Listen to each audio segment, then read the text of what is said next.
Today, we're doing comfort food. Greek style. Layers of pasta, an incredible meat sauce, and topped with a creamy bechamel. Oh, every bite is Zeus approved. Zeus approved? That's good. I think that tops you. Oh my gosh, I'm Chris. And I'm Wesley. My Adonis Loon. Oh, that's right. Oh, I'm so excited. Greek god. I know, you are. So today, when we're filming this, it's real close to New Year's. Oh, so close. We are waiting for it, though. We are. The clock's a ticking. It is a ticking. So we love cooking foods from all around the world that are traditional during New Year's. And so we have some dear friends who are Greek, and we love our Greek friends. We have great memories of Greek food in New York City. It's just everything about it is great. So wonderful. Pasta, and correct us if we're wrong, we're not Greek, but pasta is a popular dish to celebrate the coming of the new year. Our fabulous neighbors, the Paris Kavapoulos, yes, are Greek, yes. And they inform us well of Greek We have pretty tradition. good sources. I mean, we do. On this one, I'm gonna say, well, you talked it out. But anyway, okay, so I've got 2 tablespoons of olive oil that I've heated over medium heat in a nice sized skillet here. And then to that I added 1 chopped onion and 1 carrot that I chopped. I chopped that carrot up in my food processor just to make it easy, but you could do slices as well. We're gonna cook this for about 4 minutes until it gets nice and soft. Okay, so now I've got 3 cloves of garlic that I've minced that I'm going to add to the party, and just let this cook until it simmers. So I think Pastitsio has become one of my new favorite things. Oh, it's so good. It's sort of like, I mean, people refer to it as the Greek lasagna, and there's a lot of similarities. Obviously, there's pasta, there's a meat sauce, but there's some distinct differences that really set it apart, which I think make it super special. So now we're going to add beef. I got 2 pounds of ground beef. 2 pounds of ground beef. This is 85% lean. Go ahead. And because I like a little bit of fat in there, and we'll drain off any excess. But 2 pounds is what you need. I have, in doing all of my research, some folks cook with a combination of pork and beef. You can do lamb. That would seem logical. Ooh, wow. But beef, from what I understand, is traditionally what is used in this dish. So who are we to argue with beef? Okay, we're going to cook this until it's no longer pink. Okay, so this is no longer starting to smell good. Smelling good. So this rendered some grease. So all I do is I don't like all of that in the meat sauce. So I just tilt my pan sideways, use a big spoon to spoon it out, and leave a little bit in there because there's some flavor there. Okay, now we've got a cup of. That's a half a cup, and this is another half a cup of good quality. Good quality. Good quality. It's true. The rule is, if you're not going to drink it, then don't cook use with it in your cooking, right? So now, one of the important distinctions of this meat sauce versus, say, a bolognese or something that you would use in an Italian lasagna is that this is it's a tighter sauce. It's not real it's not saucy. Let's say that's not like you, saucy. Listen here. I know, and that is it's just the consistency. It also really helps you get those beautiful square. You saw it doesn't go running all over the place. Yeah. And it sits nicely on top of the pasta. It does. It really does. And so we're going to want this wine to impart that flavor, and but really pretty much cook completely out. It's going to cook out pretty much all of the alcohol. If you do not want to cook with alcohol with wine at all, you can just use beef stock. Beef stock? Okay, we're going to cook this for a couple more minutes until it's evaporated. Okay, now you see most of that wine is gone. It's evaporated. And that smell, it's still smelling kind of like, like we're building a traditional bolognese. But now we're going to change things up a little bit. Not drastically, but you'll see. First, we've got a 1/4 cup of good quality tomato paste. And again, that just helps. It's going to help make a thicker sauce, is what we want. I'm just going to stir that around just a little bit just to kind of get it going. And then I've got 2 cups of puree or crushed tomatoes. You could use tomato puree. Going to give it that delicious tomato flavor. And now, just to bump up the flavors, I've got a beef bouillon cube. Oh, a beef bouillon. I love a bouillon cube. Oh, Sorry. Oh gosh. So you need it. I tell you, it's dangerous cooking with the Loon. You never know what the blows that come. Okay, so now you see that's already. It's not super runny, and it's not super. It's a good consistency. We're going to keep on cooking this until it really cooks down. Now we're going to put in 2 bay leaves. And then this is where we're going to deviate from the traditional bolognese. This is a cinnamon stick. I love that. I know. Now be careful with these seasonings right here that we're adding the seasoning, because a little really goes a long way, and it's easy to overdo it, and you don't want to do that. This is a 1/4 teaspoon that I'm adding. I'm just doing them right out of here. You don't mind me using this. These are ground cloves.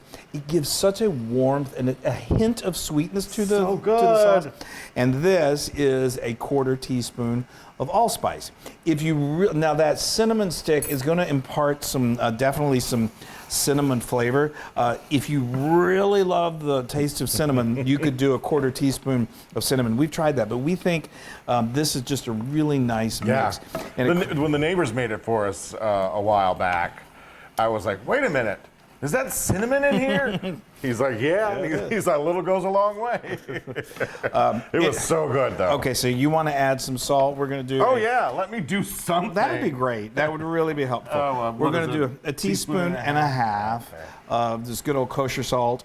And then we're going to do a teaspoon of ground black pepper. Oh, I'm exhausted. Well, you've been working so hard. So now we're just going to let this simmer again till there's a little excess liquid in there, but that's okay. We want these flavors to really meld anyway. But it doesn't take long, probably 15 to 20 minutes, and it's good. It's going to be good. Okay, moving right along. We're gonna make the bechamel. This is a stick of butter, 8 tablespoons that I'm melting over medium heat. And let's finish talking about butter. That meat. Yes, let's talk about stick of butter. Oh, look at that meat, y'all.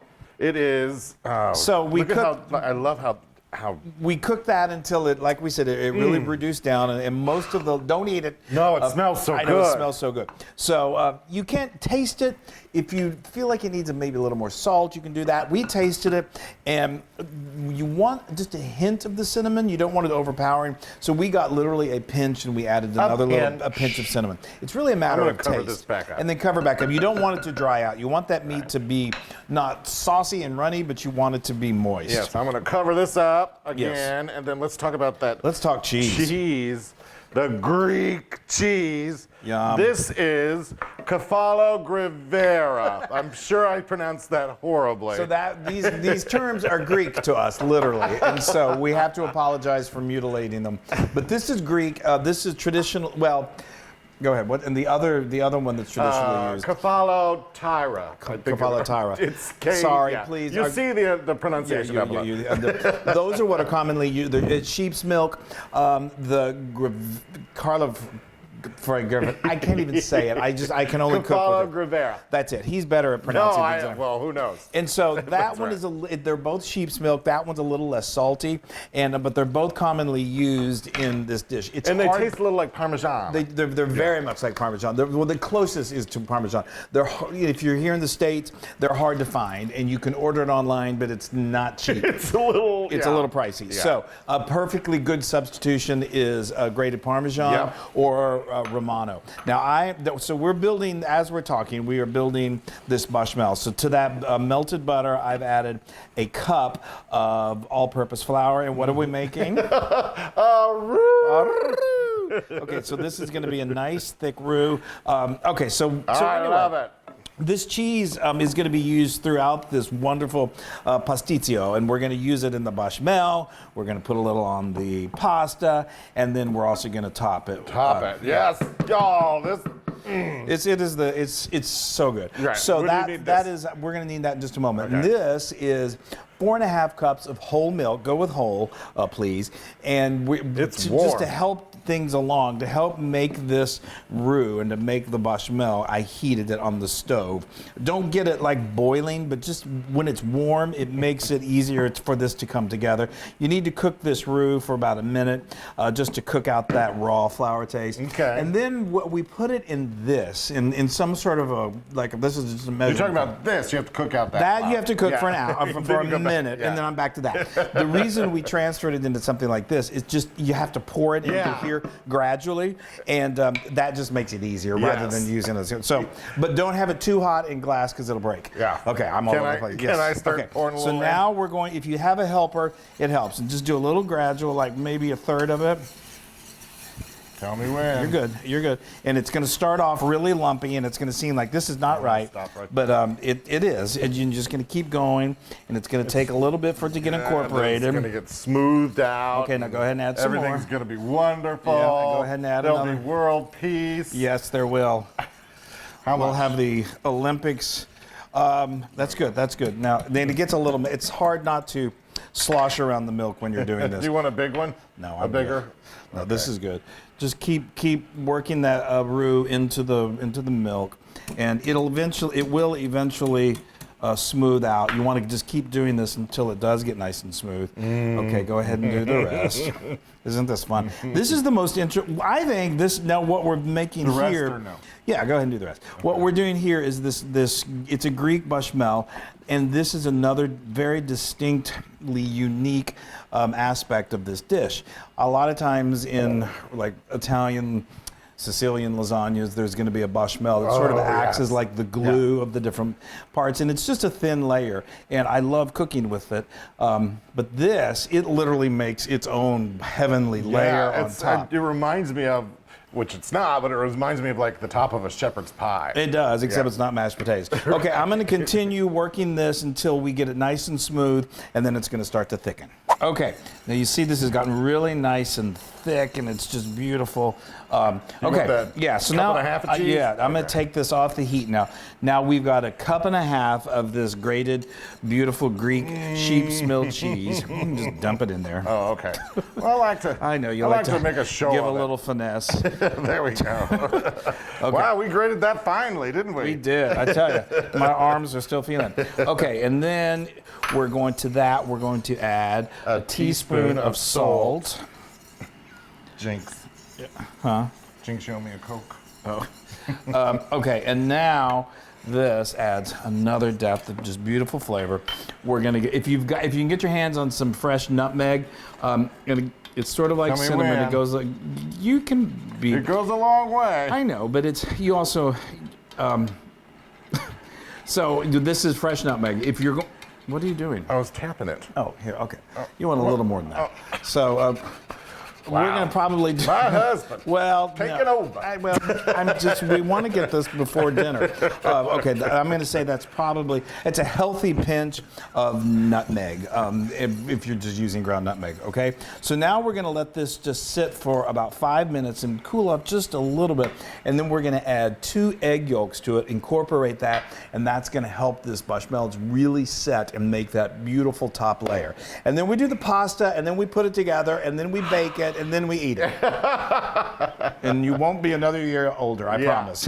Okay, on to component number 3. Well, first let's talk about that. Finish component number 1. It's nice and thick. This is some thick bechamel. Yeah. And how did it get so thick? 2 egg yolks. Yeah, so we let it cool for just about 3 to 5 minutes, and then we quickly stirred in the 2 egg yolks. You don't want those egg yolks to scramble anyway, and that's really nice and thick, and then when it bakes, it's just going to be beautiful. We saved the egg whites. Make sure you save the egg whites because we're going to toss the pasta with it, and we'll talk about that in just a moment. Here's the pasta. Just showing everybody real quick. So this is... It's pasta number 2. It's Pastitsio pasta. It's number 2. It's a bucatini number 2. Again, this is not something you can easily find in the States unless you've got like a Greek market. Then you definitely can. You see, but it's tubular and it's hollow, just like bucatini is, but it's a little whiter. Ooh, I'm getting hot. And so obviously this is not near as expensive to order online, and I've got links to it as the cheese is. However, you can absolutely substitute bucatini, you can substitute penne, and you're gonna have just wonderful results as well. It's all great. So now you wanna let this cook until it's al dente. And we're using our nice oblong Dutch oven just because it holds the pasta very comfortably. But anyway, you don't wanna overcook it because when it goes in the oven, it will continue to cook a little bit longer. So our package, which is all in Greek, which I love, we were able to see that it said that it's 8 to 10 minutes. So we're gonna let this go probably about 7 minutes, then we're gonna drain it, toss it, then we're gonna build it! Okay, so this pasta went about 6 minutes.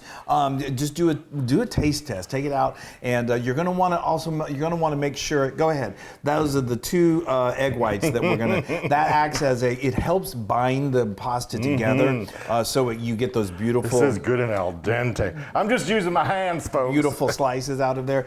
Yeah, that's why we're wearing gloves, because you got raw egg here. But anyway, back to the pasta. So use a pair of tongs or something to kind of help move the pasta around in the hot water. It'll stick to each other, it'll stick to the bottom, and if you do that, it keeps it from doing that. Then when it's al dente, that means it's not crunchy, but it's got a little resistance to the bite, just a bit. Then we're gonna drain that, and we put it in this bowl over here, and Wesley has added the egg, and now we've got a cup of our grated favorite Greek sheep's cheese that is so good. And that just, again, that adds flavor, and that coats it beautifully. So now while you're doing that, I'm going to talk another really important component of look at this. This is so much fun. Of this dish is, Wesley's playing with cheese and pasta, so it's exciting, is the size of the dish. You can't use just a regular 9 by 13 because you could, but you're not going to get all of this in there, and you're not going to get those nice big layers. Literally each one of these layers is probably close to 1 inch thick. So I've got a link to this. What I've used. A lasagna pan should work just fine, but if you'll notice what's unique about this dish is that it's pretty deep. So you definitely want to make sure this is probably 2.5 to 3 inches deep by just your standard lasagna pan size. So that looks good. Okay, so now we are going to have some fun. We're going to layer this. Now the way you get those, you don't have to do this, but it's so visually beautiful to get those really pretty, all like stacked in a row, circular pieces of pasta, is to get them into the pan, all going into a line, in the dish, all going the same direction.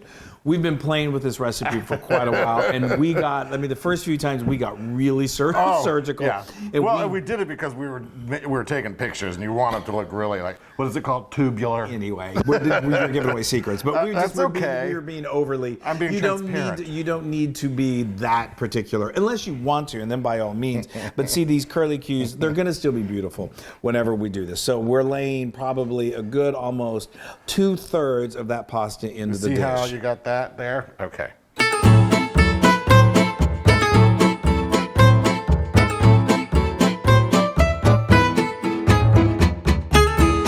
And then you want to try to keep it all as, once you get it in here, as flat as possible. So you see we have several layers of the pasta. This pasta that I ordered that was imported to us from Greece was actually a little over 1 pound. It was like 1 pound and 2 ounces. Really, we have found that 1 pound of pasta is good. That's all you really need. Now we're going to add the meat, and you see it's not like your standard lasagna sauce that you spread all over. It's so good. It's so good, and this is the way it should have this kind of consistency. So then we'll be able to flatten it out.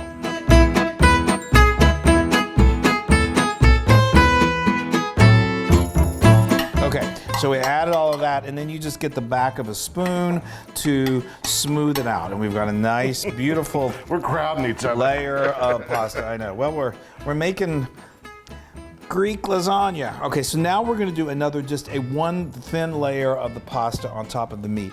This is it adds another layer of pasta, which is always good, but it also gives it sort of a foundation, a base for the bechamel that we're going to be putting on there.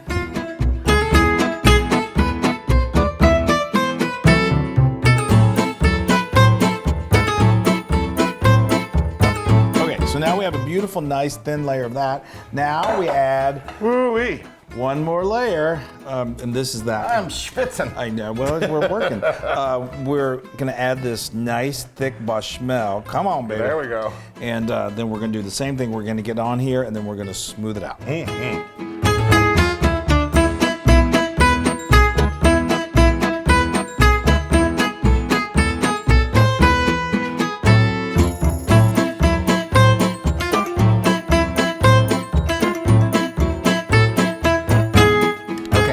So now it's literally like, you said earlier it's kind of like mashed potatoes. It is kind of the consistency of that. And then you just want to make sure you have a nice smooth layer. And then now we've got another half a cup of this glorious cheese. And we're going to sprinkle this all over the top. Wow. I know. I love it. It is a work of art. And it just, when it's baking, the smell is so good. So, That cheese. I know, It's a little very fluffy. It is. It's fluffy and it's so moist and milky that it wants to kind of clump together, but that's okay. That's okay. Okay, so we've got our oven preheated to 350 degrees. We're getting so close. I mean, we're getting close, but we got to let this thing bake now. And it bakes for about an hour, and it starts to get kind of nice and browned on top. And then we got to let it cool for just a little bit. But we're so close. So close. Oh, that smell is just amazing, y'all. Okay, so this has been going almost, look at that. Almost, I love that. Almost an hour. It's just, isn't that beautiful? I just love it. Unbelievable. So I think it's been like 57 minutes it's gone. So just keep an eye on it. It could probably go on even longer if you'd like to get a darker top, but you want to get it nice and brown like that, and the smell is heavenly. So just while we're sitting here, you may be thinking, that seems like, it looks good, but that seems like an awful lot of work. Well, for an afternoon project, it's a little bit of work, but you can make the meat sauce in advance. You can make it 2 to 3 days in advance. The bechamel, you can even make it a couple hours in advance, and and then it all comes together pretty quickly. But anyway, you do need to let this chill. You could eat it now, I guess, but it kind of go all over the place. So you want to have that pretty, really slice. And here we're saying we're going to have that. We probably it'll probably whatever. We're going to have to do the sacrificial first slice. But anyway, we're going to let this rest for anywhere from at least 20 to 30 minutes. It'll stay warm for a nice, good time. And then we're going to eat. Yeah. Okay, the time is here. That is gorgeous. I always get the first slice thing. I have a first slice syndrome. You do. It really, because I want it to be perfect, and it never is. But that's okay. So we're going to do what we call the sacrificial slice. And I'll eat it later. And you'll eat it later. And if you'll see that we've already sliced this. Wesley, and I think he's right. If you get a nice, good, sturdy spatula to go in and cut yourself. There you go. Oh, wonderful. Nice. There you go. Okay. See, we let this go for 30 minutes, and look how it's still steaming. Yes. Here, do you need to take some more out of there? Yeah, maybe just a little bit. Well, no, it's all right. All right, you're good? Yeah. All right, this is yours, Chris. Be nice to it. Okay. Oh, this is mine. Okay. Yes. All right. Slip in that way. I'm going to slip in that way. You almost made these too small. Oh, maybe. Me make something too small? I know, that's unheard of. Oh, that's gorgeous. Look at that. Okay, that's mine. Let me just make sure people can see. Look at that, you guys. Beautiful. Yum! All right. It's a Greek masterpiece, I think. All right, Chris. This is what matters. I know the pressure is on. There you go. Go slow so everybody can go da da da da. Gorgeous. Gorgeous. Come on over. Okay. I am. Go ahead. Use your fork. Yeah. Go ahead. Okay. Woo. Wow. Look at that, y'all. Oh, Chris, I love your tubes. Thank you. Oh, yes, look at that. Oh, I wanted to make sure people could see inside. Oh, yeah. Okay. That's all right. No, you want here? We can pull it back. Here we go. Get a good view of her tubes. There we go. Look at that, you guys. There she is. There's in all her glory. Those are tubes. Right Isn't there. it amazing how that just works like that? And, I love how it just sits on top of that pasta. Like, it's like, okay, we're all here as a happy family. Oh, yeah. Okay, this is the hard part, I think. What is? This dog. Oh, I know. We have a dog that's wanting something to fall. Okay, I'm gonna try and do it as as well as I can. petitely as possible. Yeah. Yeah, it gets a little messy. I'm ruining it. Well, I'm trying to do it for the people at home. Oh, the people. You always are doing it for the people. It's supposed to get a little messy. Oh, wow. Okay. I think I'm going to do some stabbing. Yeah. I'm so excited. I know. I'm sorry. Well, mine's completely cooled off. All right. Okay.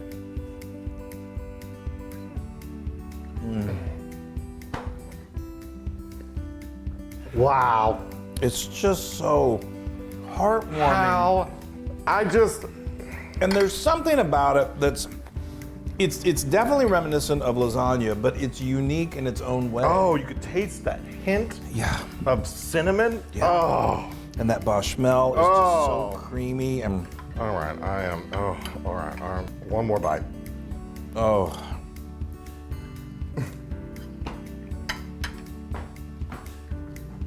You guys, We have so much to thank the Greeks for, and this is definitely one of them. if you are having a party for New Year's, get everybody over early and make this, and you'll have a blast. It'll be fun. Oh, it's so much fun. It's so awesome. This is 100,000% Luna proof. Yes! This is so good. Yeah, this is a great New Year's Eve dish. Oh. It's good any time of the year, just like I lasagna. know. It's winter solstice right now. Oh, that's right. So we'll cuddle up and warm, and we love you guys. We hope you've had fun. We've had a blast making this. You should make it. It's a lot of fun. Make some pastitsio. Bye, everybody. Bye.